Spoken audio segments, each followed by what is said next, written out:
আজকে ঈদের দ্বিতীয় দিন। পর্তুগালে হাস্যোজ্জ্বল যে রোদ সেটি দেখতে পাচ্ছেন।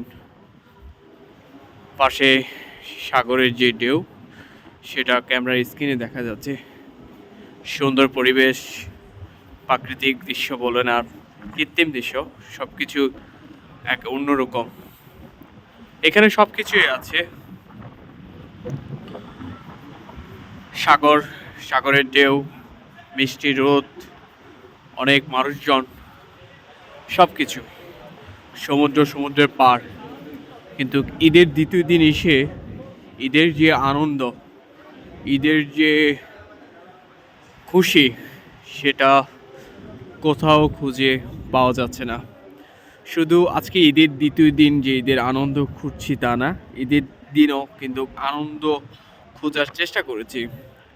ছবিতে যতটা সুন্দর বা যতটা হাস্যোজ্জ্বল একজন প্রবাসীকে দেখা যায়, আসলে তিনি তত বেশি খুশি নন।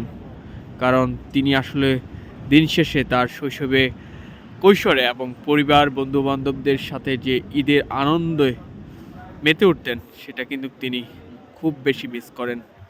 এখানে আপনারা দেখতে পাচ্ছেন অনেক মানুষ রয়েছে, মিষ্টি রোদ রয়েছে, সমুদ্র রয়েছে, সমুদ্রের যে ঢেউ সেটিও রয়েছে। এবং এখানে আসলে একটা মানুষ আসার পরে তার মন ভালো অবশ্যই হবে। তবে আজকে ঈদের দ্বিতীয় দিন আমি কোথাও ঈদের যে আনন্দ, ঈদের যে খুশি, বিন্দু পরিমাণও দেখতে পাচ্ছি না। এটা শুধুমাত্র আমি না, পৃথিবীর যে প্রান্তে যে প্রবাসী এ মুহূর্তে অবস্থান করছেন তারই একই অবস্থা। তারপরেও আসলে সময়, বাস্তবতা সব কিছুর সাথে আমরা নিজেকে মানিয়ে নিই এবং মানিয়ে নিতে হয়।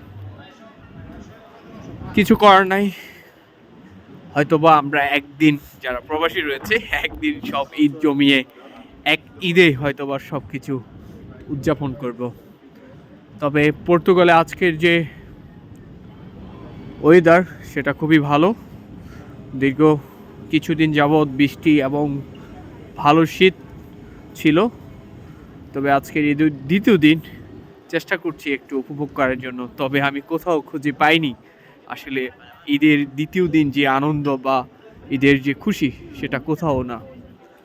আমার মতো প্রত্যেকটা মানুষ যারা প্রবাসে রয়েছেন, তারা হয়তো বা আজকে কাজে গিয়েছেন বা কাজের ফাঁকে একটু ঈদ উদযাপন করার চেষ্টা করছে। হয়তো বা আমার মতোই তারা আসলে ঈদের যে খুশি বা আনন্দ, আমরা ছোটোবেলায় একটা দেখতাম ঈদের দিন, ঈদের দ্বিতীয় দিন বা ঈদের তৃতীয় দিন সুন্দর রোদ বা বাতাসে একটা ঈদের যে আমেজ বা খুশি ছড়িয়ে পড়ছে চারদিকে, সেটা কিন্তু এই সুন্দর পরিবেশের মধ্যে খুঁজে পাওয়া যাচ্ছে না। অর্থাৎ প্রাকৃতিক এবং কৃত্রিম এবং সুন্দর যে মিষ্টি রোদ সব কিছু থাকা সত্ত্বেও আপনারা দেখতে পেয়েছেন একটু কি সমুদ্র সব কিছুই আছে, কিন্তু কোথাও ঈদের যে আনন্দ সেটা কিন্তু বিন্দু পরিমাণও খুঁজে পাওয়া যায়নি। প্রত্যেকটা প্রবাসীর জন্য দোয়া করবেন, সবাই নিজ নিজ অবস্থানে সেফে থাকবেন, ঈদের আনন্দ খুঁজতে থাকুন আমার মতো, এ আর কি।